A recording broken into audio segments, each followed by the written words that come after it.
Once upon a time, high in the misty mountains of Japan, there stood an old Zen monastery surrounded by silent pines and cold flowing streams.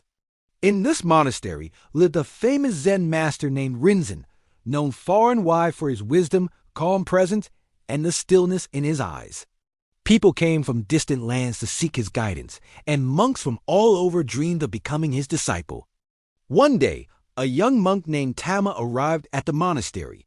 Tama had read many scriptures, studied countless philosophies, and even debated with scholars in the cities. His robes were neat, his posture proud, and his eyes filled with confidence. He believed he already understood the essence of life, but he still came to meet Master Rinzin and gain his approval. He held out the cup politely with both hands.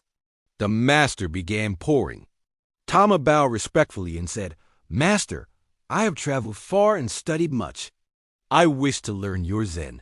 I wish to understand the truth. The cup is full. It cannot hold more," cried Tama, startled. The old master looked at the young monk with a soft smile but said nothing. He simply gestured for Tama to sit with him under a cherry blossom tree. The petals gently fell around them like pink snowflakes. After a moment of silence, Master Rinzin picked up a teapot and a small ceramic cup. He bowed deeply and whispered, "I will pour you some tea," the master said. Tama nodded. He sat in silence. He let go of his need to always speak, to always know. Slowly, a quiet mind began to grow within him, like still water reflecting the sky. His heart pounded not from the hot tea, but from the hot truth. He realized something important that day. All his learning, all his pride, all his opinions, they left no room for real wisdom to enter. His mind had been too crowded, too noisy. He had come not to learn, but to be proved right. And kept pouring, and kept pouring. Real wisdom begins not with adding more, but with letting go. When we empty our cup, even for a moment, we make space for truth, for peace, for growth. The tea rose to the rim of the cup. Take a moment to light the video. Then spilled over onto Tama's hands, burning him slightly. Master, like this cup, you are full of your own opinions, knowledge, and beliefs. How can I teach you Zen unless you first empty your cup? Master Rinzin paused, looking into the overflowing cup. Then he looked straight into Tama's eyes and said gently, "Exactly." Tama sat frozen. That single moment became the beginning of Tama's real journey. "Master, teach me how to empty my cup." From that day on, Tama began unlearning before learning. Months later, a traveler came to the monastery and asked the same question Tama had once asked, "How can I understand Zen?" Tama smiled gently and handed him a cup of tea. Life lesson. We all carry a cup our mind, but it's often full of judgments, beliefs, past experiences, and ego. As Master Rinzin once told another student, the silent mind is the beginning of awakening. If this story made you pause, reflect, or smile, tell us in the comments, what do you need to empty from your cup? And if you want more Zen stories to calm your mind and awaken your soul, don't forget to subscribe. New wisdom drops every day. Far beyond the noise of cities and the chaos of life, nestled in the heart of an ancient forest, stood a quiet Zen temple known as Kinhara. Jun was tired, not just in body, but in spirit. He had been on a long journey, not just through mountains and valleys, but through emotions, failures, noise, and restlessness. He carried questions in his heart, though he could not always find the words for them. The temple had no bells, no golden statues, and no grand halls. It had only silence pure, wide, and deep. Inside this temple lived Master Haru, a quiet man who spoke few words, but whose presence felt like still water. His eyes were like clear lakes, and his smile carried no weight of ego-only peace. One day, a young monk named Jun arrived at the temple gates.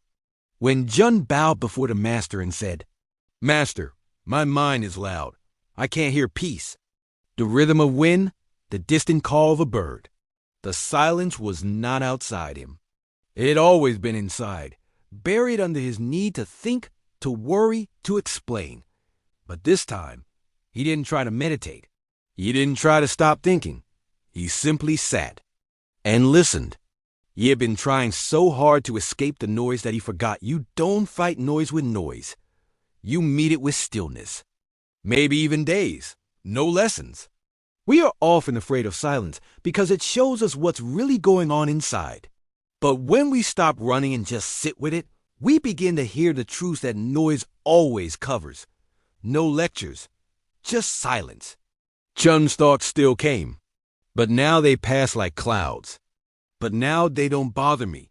I feel quiet inside. Is this Zen? He didn't chase them. He just watched.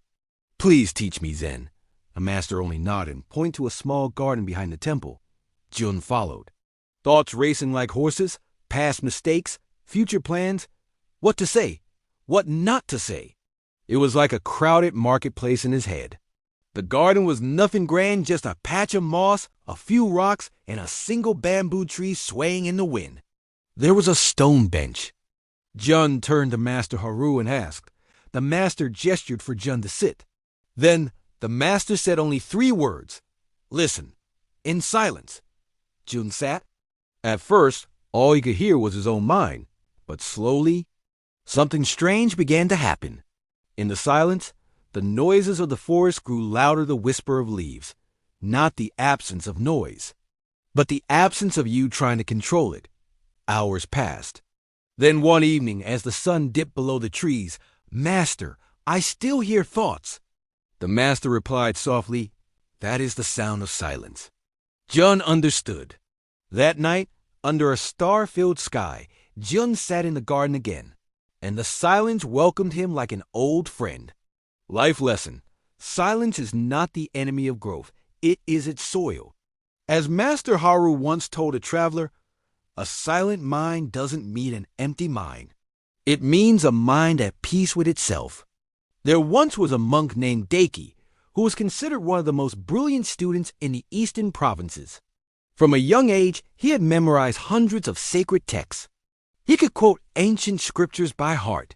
Wherever he went, people bowed in respect, and fellow monks often stood silent when he spoke.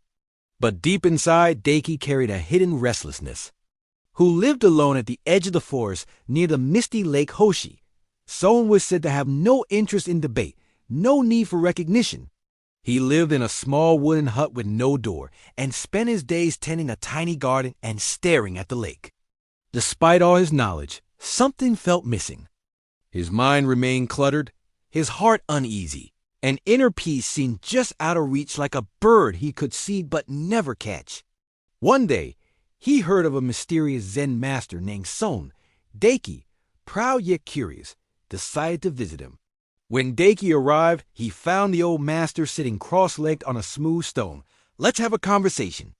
But before we begin, please take off your robes. Watching a single leaf float on the surface of the water, but slowly removed his outer robe and sat before the master in plain clothes. He felt strangely naked, not in body, but in ego. Your knowledge, your identity, leave them by the lakeside. Come to me not as a scholar, but as a seeker. Master Son, Daiki greeted, bowing slightly. I have studied the Dharma for 20 years. I have read every scroll in the monastery. It is floating, not because it knows the physics of water, but because it surrenders to it. He saw how his hunger to know had become a barrier to understanding. And slowly, Daiki's mind quieted. His need to prove dissolved. His cup emptied.